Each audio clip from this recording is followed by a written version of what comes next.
Shalom saudara dan saudari sekalian, bertemu lagi kita dalam program Rhapsody of Reality TNI Malaysia. Pada hari ini saya akan berkongsi mesej dari Pastor Chris yang bertajuk Anak Domba Allah. Sebagai ayat pembukaan kita pada hari ini, mari kita merujuk di Wahyu 5 ayat 6. Maka aku melihat di tengah-tengah tahta dan 4 makhluk itu, dan di tengah-tengah semua pemimpin itu berdiri seekor anak domba yang seperti sudah disembelih. Apabila kita tiba di syurga, kita tidak akan menemui Bapa, si Anak dan Roh Kudus duduk di takhta-takhta yang berlainan. Kita hanya akan menemui si Dia yang satu-satunya duduk di takhta itu dalam kepenuhan Allah, dan namanya ialah Yesus. Wahyu 7 ayat 17. Dialah gambaran kealahan secara fizikal. Kolosi 2 ayat 9 mengatakan, sebab dalam Dialah berdiam secara jasmaniah seluruh kepenuhan kealahan. Akan tetapi, apabila seseorang melihat ayat Injil pembukaan kami, orang itu mungkin bertanya, jika Yesus duduk di atas takhta itu, jadi siapakah anak domba yang berdiri di tengah-tengah takhta itu?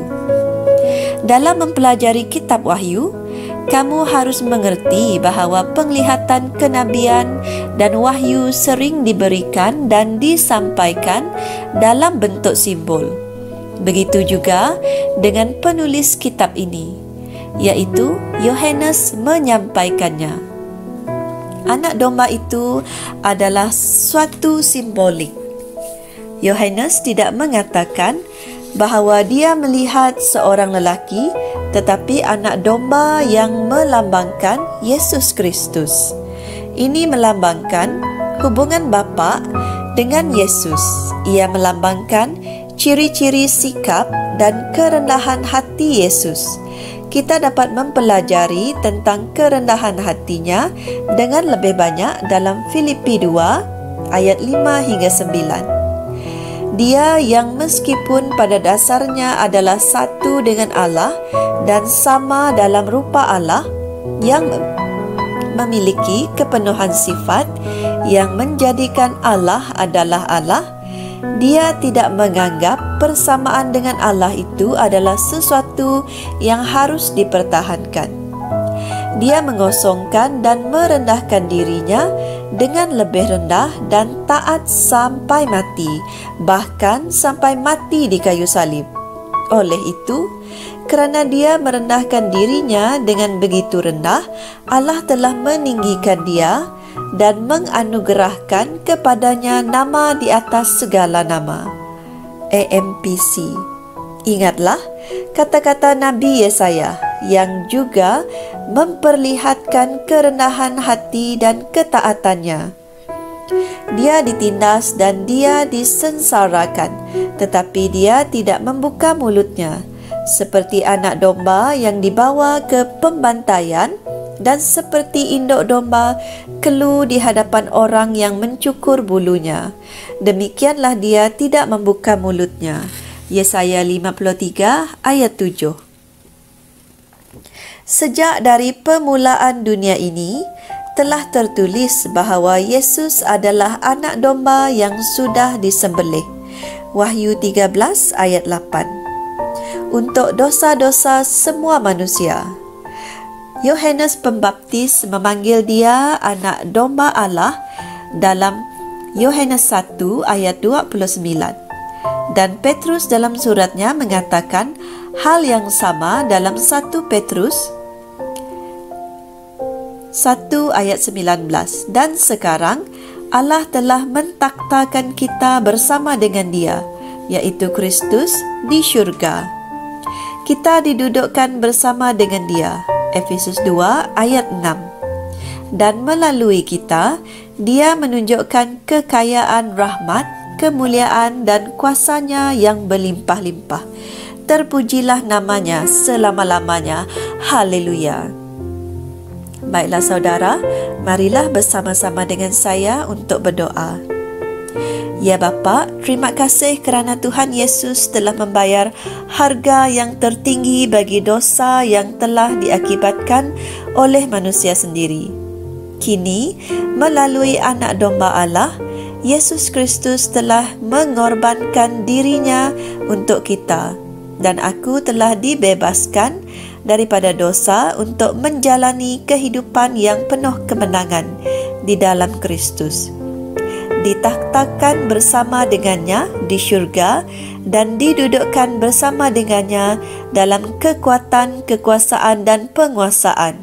Haleluya. Sebagai renungan tambahan, saudara dan saudari boleh merujuk di Daniel 7 ayat 9 dan 1 Korintus 15 ayat 24 hingga 28. Sampai berjumpa lagi. Tuhan memberkati. Kami percaya saudara-saudari semua telah diberkati dengan perkongsian firman dari Rhapsody Reality. Bagi sesiapa yang ingin menjadikan Yesus Kristus sebagai Tuhan dalam kehidupanmu, kamu boleh mengucapkan doa ini bersama dengan saya. Ya Tuhan Allah, aku mempercayai Yesus Kristus, Anak Allah yang hidup dengan sepenuh hatiku.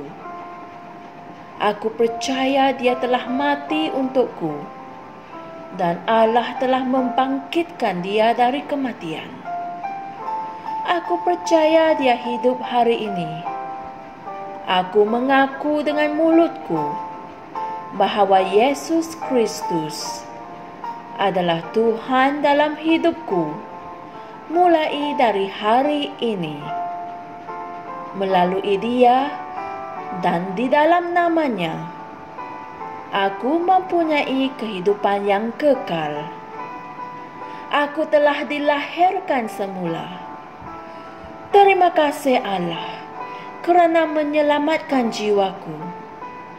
Aku sekarang adalah anak Allah. Haleluya.